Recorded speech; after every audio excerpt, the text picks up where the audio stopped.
This is Loudspeaker.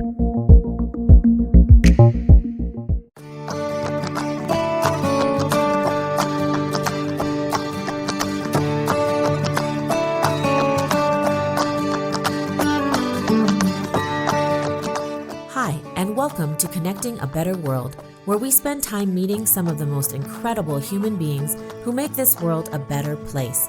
We will learn how each individual took their ideas, mission, and purpose to create and serve others in business and organizations that surround social good, social entrepreneurship, and social impact, and find out how we, together, can further connect others to help.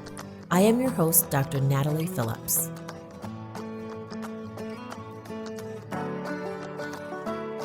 Today, I spend time with Dr. Sandi Eveleth, optometrist, a certified master marketer, and a certified digital business consultant.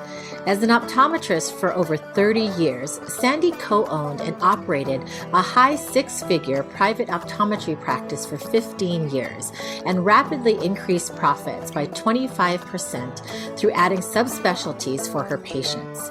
She opened a digital marketing consulting firm to help other health professionals learn how to do the same with their practices.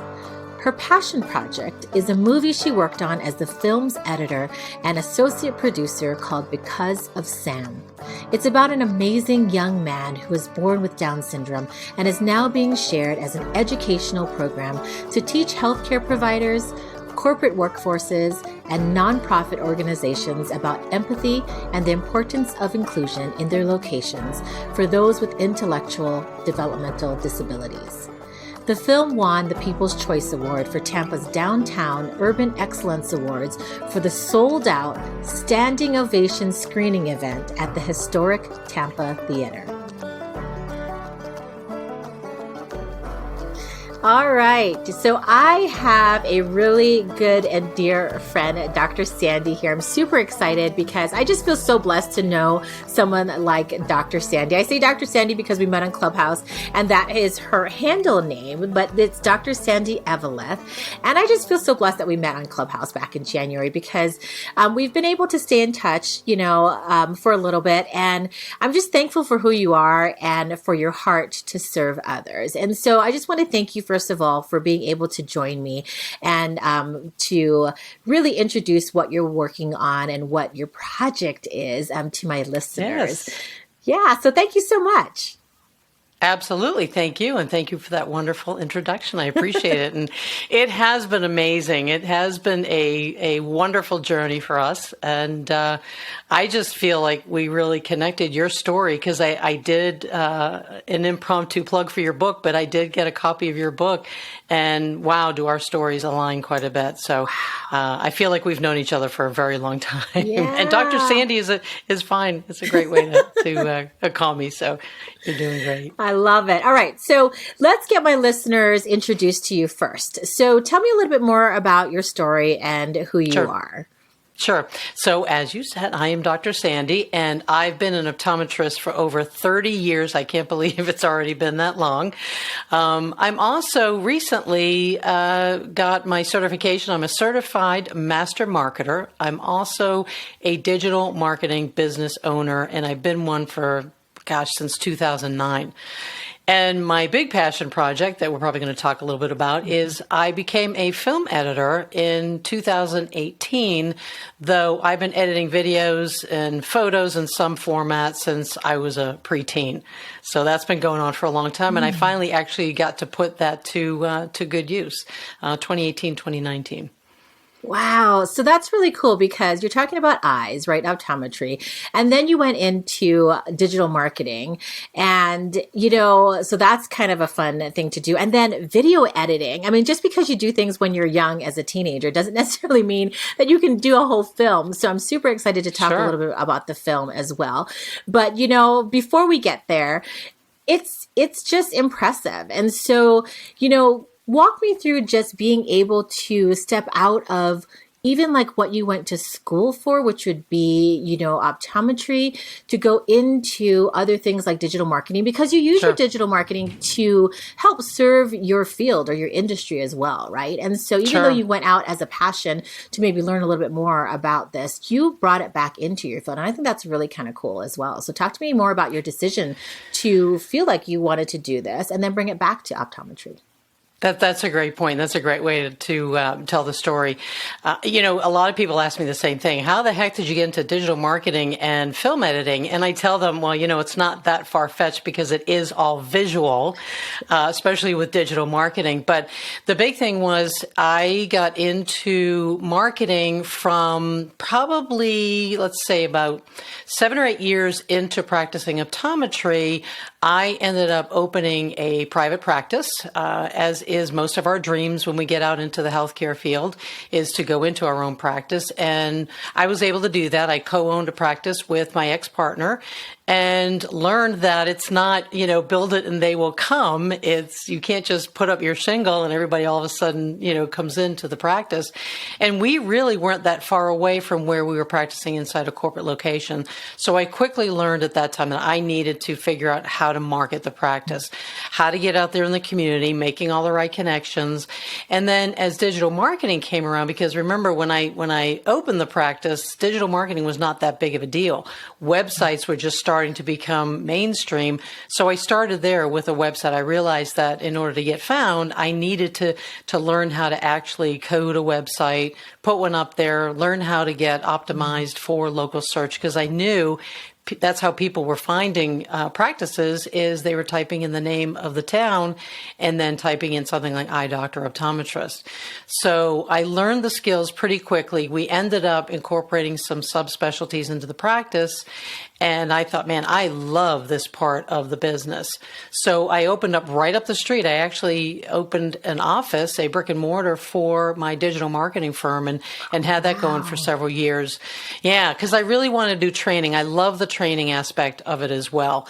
I was doing websites for other local small businesses because, again, I learned how to do that, learned how to optimize the websites to get found on page 1 of Google. Still know how to do that, but I'd rather teach people how to do that. So I still have that digital marketing firm. I'm not in private practice anymore, but what I did is I combined, and it's funny, it only happened a few years ago, I combined the love of digital marketing with consulting specifically for the healthcare field and eye care practitioners. And I've even subspecialized in teaching practitioners how to market their subspecialties. It's fairly easy to market a local business. It's even easier to market something that you specialize in and to be able to target the right market for that and get all kinds of public relations, all kinds of, get on TV, get in the newspaper, et cetera. So that's pretty much how that happened. Wow, that's exciting too, because it's funny how I remember, white pages and yellow pages, right? And what's weird is I just got white pages in the mail. I was thinking, what is this? This cannot surely be that. And it surely was like a book that came to me. And I was like, this is so strange. Like I thought they've done away with this. And it was so interesting. And for you to, be confident enough to say, this is something that is new, because you were probably around as well with white pages and yellow pages, and then taking it to the digital side of it and then learning it so quickly. I think it's super helpful because, again, there's so many times when we are in the health field that this is stuff that they don't teach to us in school, right? And business and marketing and things like that. But if you have a business, it is very, very useful. And in addition to that, it's really empowering others to be able to do that by teaching them how to do that. So I really appreciate that you took that to the next level and didn't just use it for your practice, but since it was something that came easy to you, that you were able to then become a mentor and a teacher and have a business surrounding it too. So just like a true entrepreneur. So I love that. Yes, indeed. We can't, you know how that is. We can't sit still. No, our mind is always going. So I love that. Absolutely. So, did you have a role model or someone that you looked up to while you were growing up? Because you give back and you serve in so much, of a way. So did you have some sort of role model or somebody that you looked up to? Sure. It's an easy one. I have to say it was my mom. She was my best friend, and she she was absolutely a pioneer in her generation. She was very independent. My dad passed away when I was about 14, and she just picked up the gauntlet. She was the strong one in the family anyway, and she was an entrepreneur. It took me several years, even after she passed away about 12 years ago, that I realized she was an entrepreneur. She had a love and a passion for real estate and ended up building up quite a nest egg through her investments in just knowing what properties were the right properties to get and to turn around and make some fairly decent money. So it was just really amazing to watch her. And her advice was always sort of that guru on the mount. She always had the kind of advice that, whenever someone's talking about someone else, she would have the advice that if they're not in the room, you only say nice things about them. You never talk behind people's backs. You're always defending the underdog. You're always making sure that, that you're lifting people up. And that's how she was. And I, again, I didn't realize some of that until after she passed away. And I hear myself giving the same advice to my own daughter, who's now in her 20s. So it really made a strong impression in my life. There's no question. Yeah. And so what really inspires you to give back? We'll head into, and this heads into your passion project too. We can do that as well. Yes. But what really inspires you to want to give back? I think it's in the power of creation and creating things. I think it was her example. She would always help others and just the way she walked in her life. She cared about people, and she did things to make sure that it was giving for the sake of giving, not for the sake of anything else. And I think that's it. I think that's the kind of thing that, part of it might be nature, but a big part of it is nurture, is seeing how others behave and treat others and wanting to walk in those shoes to live up to that kind of behavior, and do her proud. So I think that's part of it. I think that's a big part of it. Yeah. And I like what you said about, it's not just giving to give, right? Because then it becomes kind of a thing where you feel an obligation. But once you make it part of your life and it's just something that maybe you even grew up with, that's why I like to ask the role model kind of question, because when it becomes part of your life, it becomes so much easier, and it's almost non-natural to not give, right? And I'm sure that in your giving back that you've even inspired your own daughter to, because it's something that they just see in their life. And so I think that's really something that's inspirational as well. Sure. So, as we head into talking about this project, tell me a little bit more about the film Because of Sam, and how did you get involved? Sure. So I got into filmmaking and editing the film. I became the film editor and associate producer when I met the producer, Renee Warmack, and she introduced me to the film. It had been sitting on the shelf for several years because there just wasn't enough money to make it. So after realizing that I knew how to edit movies, because I had been playing in the Adobe suite, using Dreamweaver for the website initially, and then Photoshop, InDesign for the marketing, etc. Then I learned how to do the editing. So it just became, a natural fit. So it was exciting to learn the whole process of putting, all of this, some old film, actual film, taped film, digitizing it, and then getting into the actual filmmaking, being there on some of the shoots with the family, with Sam. And, a little background about the film. It's about this amazing young man named Sam Piazza, who was born with Down syndrome.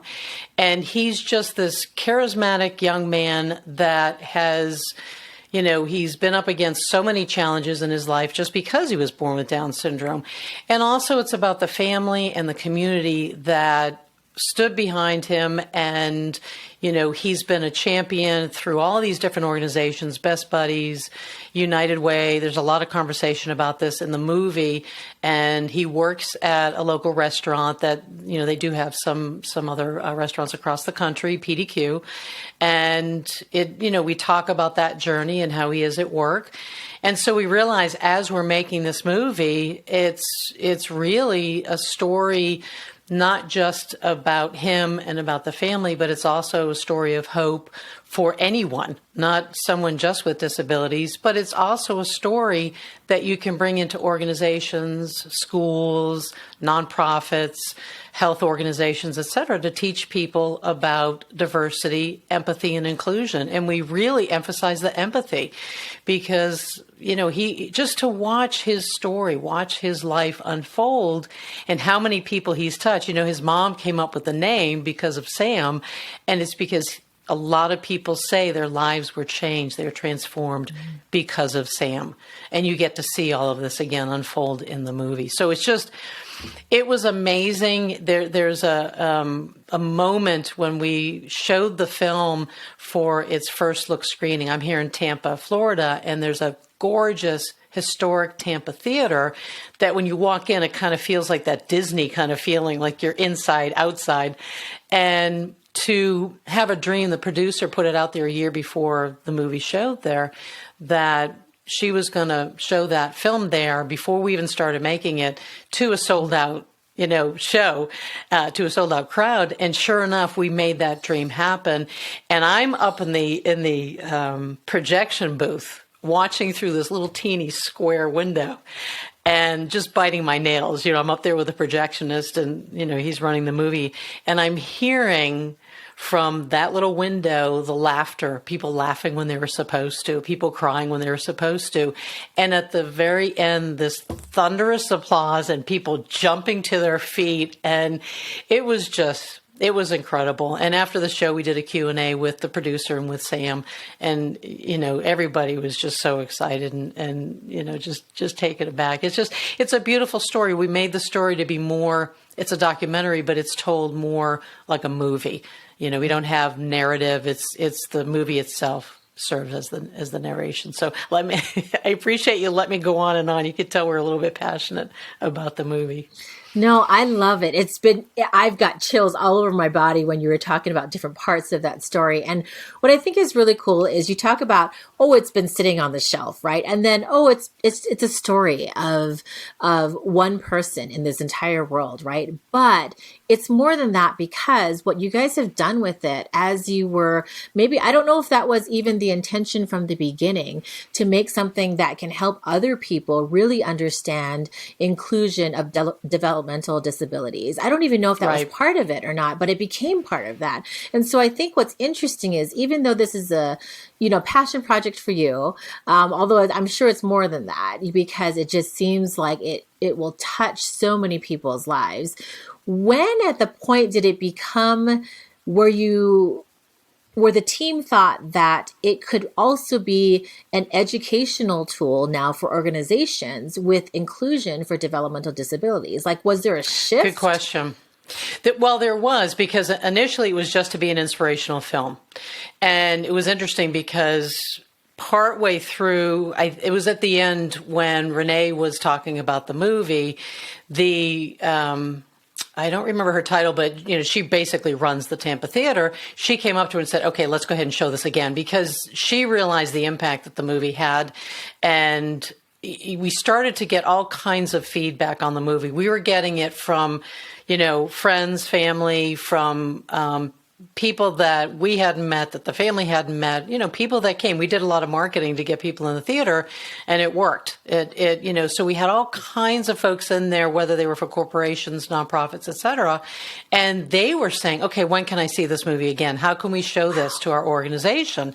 So, we had an inkling of this in the back of our mind, because this becomes your baby. It's almost like, we should say it took us 9 months really to birth this baby, because you get so close to it, and you get to see a lot of the film that gets edited out. So there's so many stories and layers of stories that we want to make sure we told the best part of it. But you just get so close to the families, to what they're talking about and saying about the organizations that helped Sam become the man that he is. I mean, he's out there speaking. He gets out there and, again, is an ambassador for these different organizations.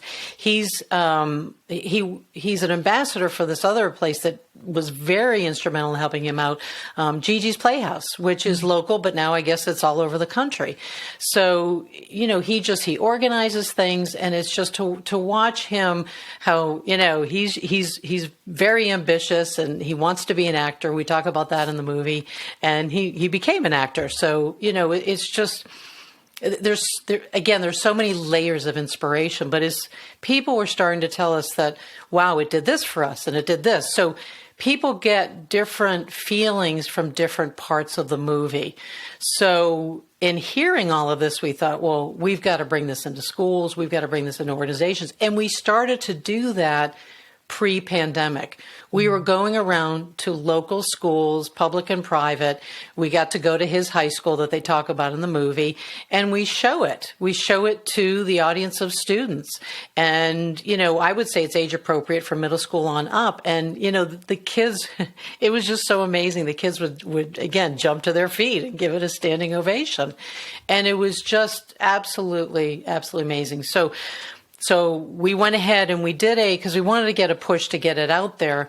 We did a free screening online. As soon as the pandemic hit, we thought, okay, now we've got to do a bunch of other stuff to get it, completely okay to show online so that we can start to stream it online. So we did that. I used all my technical knowledge and created a funnel and we got it up on the right streaming platforms, et cetera, to be able to show the film. We did a free weekend worldwide virtual premiere. So we did that in October, which is I'm trying to think now, National Down Syndrome Month. So, there are different months throughout the year that actually celebrate those that have been born with Down syndrome. So we wanted to make sure that, we got that out there and people could watch it for 48 hours for free. And now we're in that phase, and I know we're going to talk more about that, but we're in that phase of, we have the educational program. It's all done, use more technical knowledge. We put it behind an educational platform. So it's ready to go. And that's the push now, because we just don't know with COVID. We don't know if we're going to be able to get into locations and screen it in front of an audience. Mm-hmm. So, we keep thinking we need to do things virtually. Keep people safe, keep everybody safe. Yeah, so let's talk about the logistics, because I think that it's kind of interesting, because it turned into kind of an educational tool.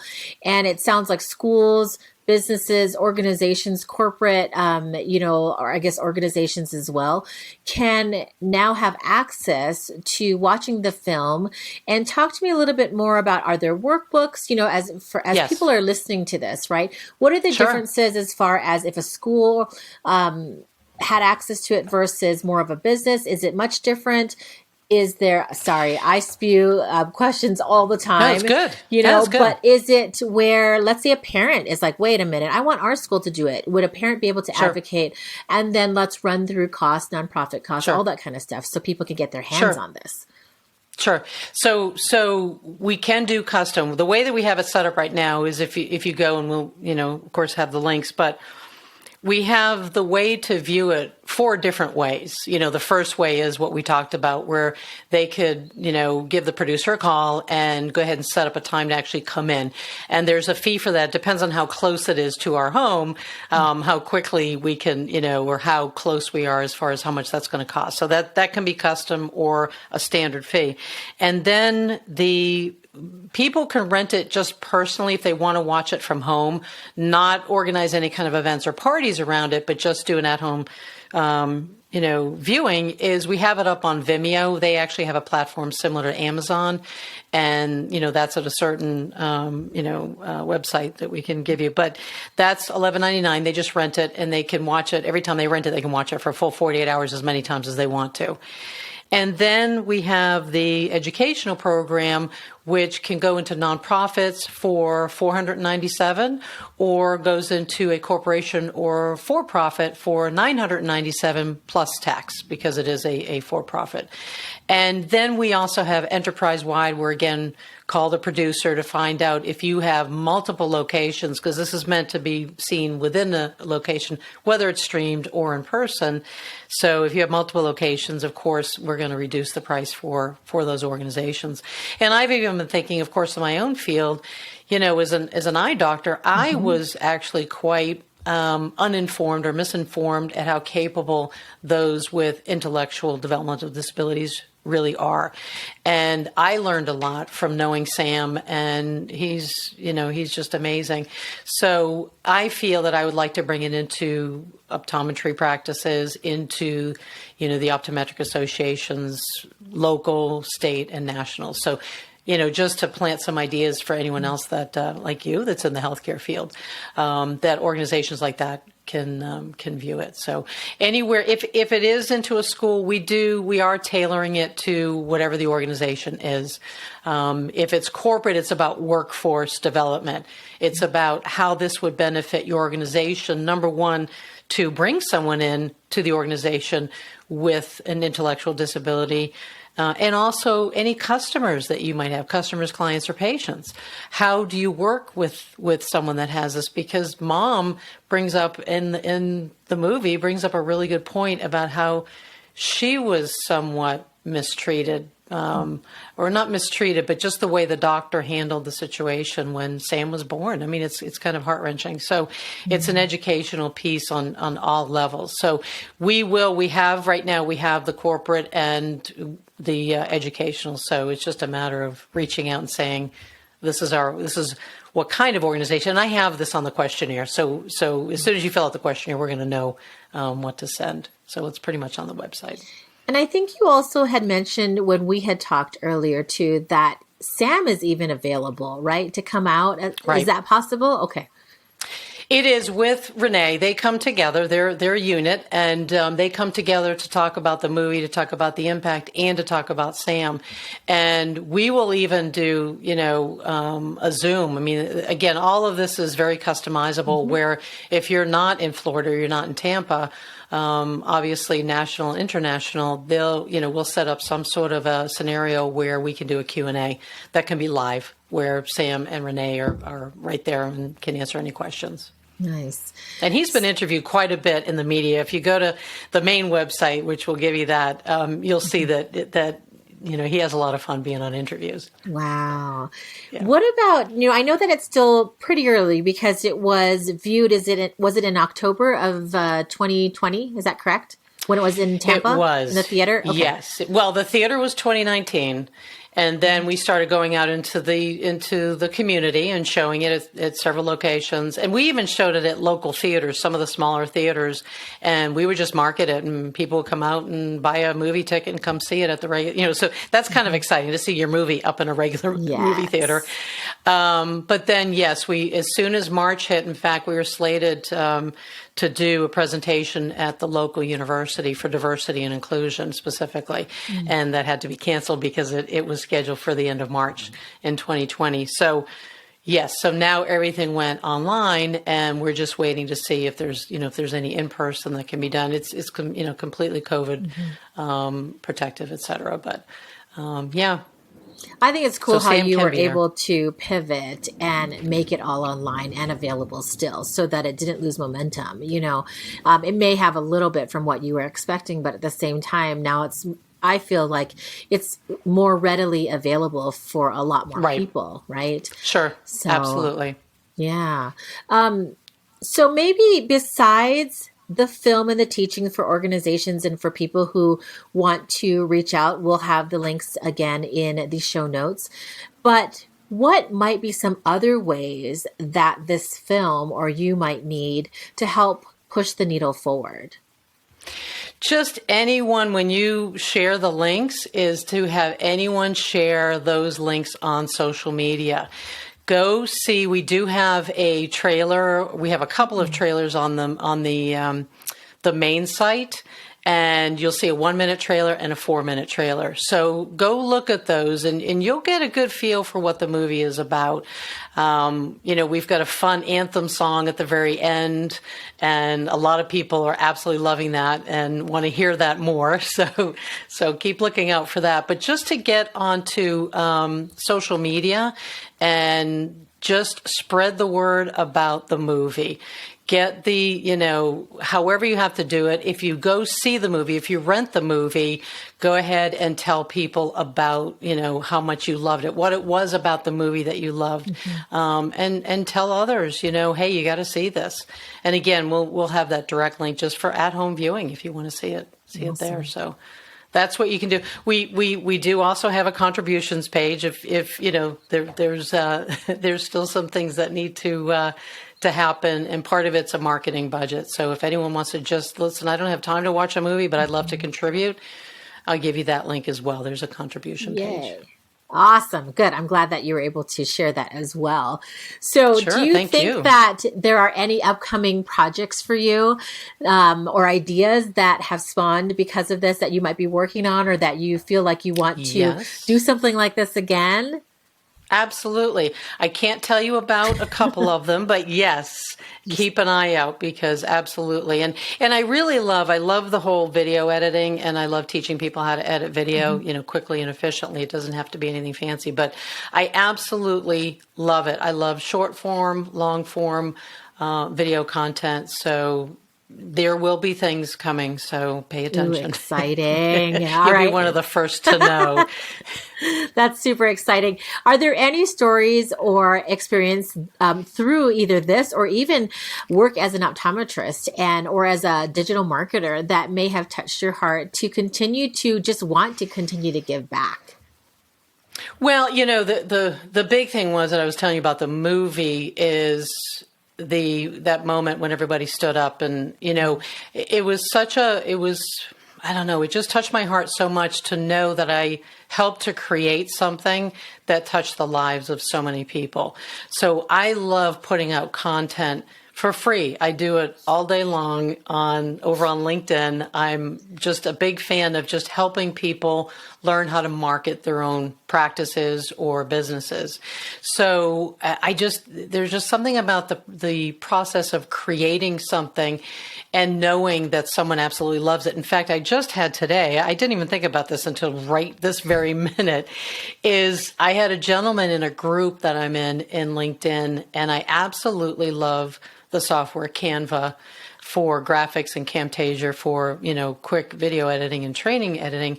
But in this group, I answered a question for him, which for me, I love doing research. And he came back, and it's always, as a connector yourself, you don't always get to know the fruits of your connections. They don't always come back and say, thank you so much. So we kind of lose sight of that. But he came back and said, the most amazing compliment about my helping him by answering a question. And I also commented on a second post that he did. And he just said, you saved me so much money, and you helped me. And he actually put a dollar amount on what I saved him. And it was just so touching. I just thought, you don't know what people are listening to or watching when they're out there. You don't know how many people are listening to your podcast or watching your videos. And, you're touching a ton of people's lives on Clubhouse. The reason that I connected with you is because your story was amazing. And I think I DM'd you that very day over on Instagram and said, we have to connect. You just don't know who may be listening or watching. So I think that's it. I've done a lot of volunteer eye exams and stuff like that, but recently those are the kind of stories that come back, and they're just amazing. Yeah, I agree. And I think that it's so much more special because you're doing it, and I'm speaking from me, but I'm assuming it for you as well, but you're doing it because that's who you are. And so it doesn't matter who you touch, because you're going to put that out anyway, right? And right. Whether it's free, which, I'm going to shake my hand at, but because I know that you've provided us with free stuff as well, it's just that you're doing it because you're passionate about it and you love it. And, it's almost like the cherry on top is when you do get these people that come back and say, like what you said, you didn't even expect it because you didn't know you touched that person, and for them to come back. So I want to encourage people, that are listening, if you're listening to this at this moment, you might want to reach out to that one person that you want to thank, right? So that they know that they made a difference in your life. I think that's one of the biggest compliments and just something nice to do, right? For the person that may have touched your life because they don't know and they're just continuing to do what they do. So I think that's a really, really interesting way to bring that into the podcast because I think that is a great idea to do. Yeah. And I wanted to also thank you because I know that with our Share the Stage and Grow, you have done so many graphics and just with, again, volunteering from the bottom of your heart to help us out, to try to take notes and to put some things up that we do have. So I just wanted to thank you so much because I know that you did that free as well for us. Sure. And just because you knew that it was going to be helpful. So I just wanted to thank you. Sure. Absolutely. Yeah. So, one of the best questions that I love, which is the last question, is because I think that there's so many interesting people. And the fun thing that I get to do is I just get to show up and ask questions. And, it's like I get to shine a light on all these very cool and wonderful people that I know and that I get to meet. But I like to hear from you as far as any advice. So what is one piece of advice that you might have that we can share with my listeners just about making the world a better place? Like what would be the first step and what would be that one piece of advice? And I'll tell you, this one I wanted to dig a little deep because I didn't want to come up with a canned answer that I'm sure, it would have been easy for me to do. And I'll tell you, and this is advice I give to my daughter all the time, is don't be afraid to ask for help. It may actually sound counterintuitive, but I think one of the greatest gifts that you can give someone is the opportunity to let them help you. And I think that so many of us are afraid to do this because we think it's a sign of weakness. But if any one of you are followers of Brene Brown, you're going to realize that it's a sign of courage and vulnerability. And she talks about that in her famous TED Talk. I also believe that asking for help, you'll solve problems that may in turn transform the lives of others. And that's exactly how we make the world a better place. Oh, I love it. Oh my gosh, Dr. Sandi, you totally gave me chills on that last bit as well. I'm like, oh my gosh, that's so true. And we talked about this in our room as well on Clubhouse, so many times, because I think that a lot of us as entrepreneurs and people that are go-getters, if we jumped up on Clubhouse early on, we have this tendency of kind of being somewhat confident, but with that, sometimes you don't allow that help. And I don't want to say you don't allow that weakness because it's like what you said, it's not really a weakness. It's really saying, look, I'm good at what I do, but I'm not good at everything.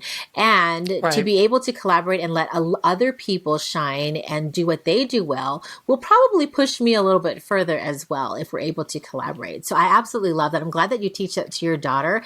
And I'm now going to have to tell my daughter that too, or my kids, because I think that's really, really great advice. So thank you so much.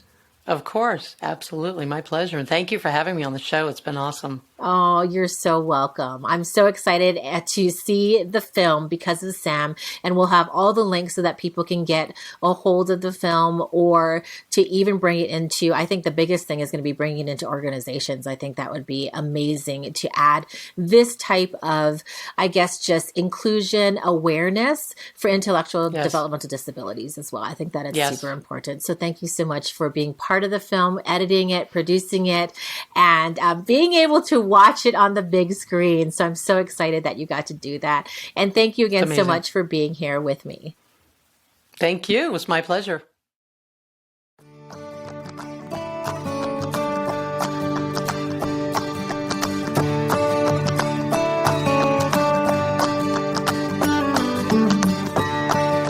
Thank you so much for tuning in to Connecting a Better World, and thank you, NOCO FM, for supporting this show. If you connected to something in this episode, we would love to hear from you. Our contact info will be listed in the show notes, as well as you can reach us on our social media channels. Please feel free to share our podcast with your friends and loved ones.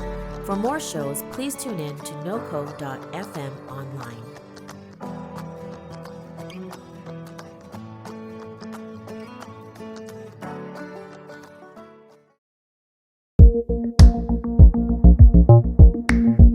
This is Loudspeaker.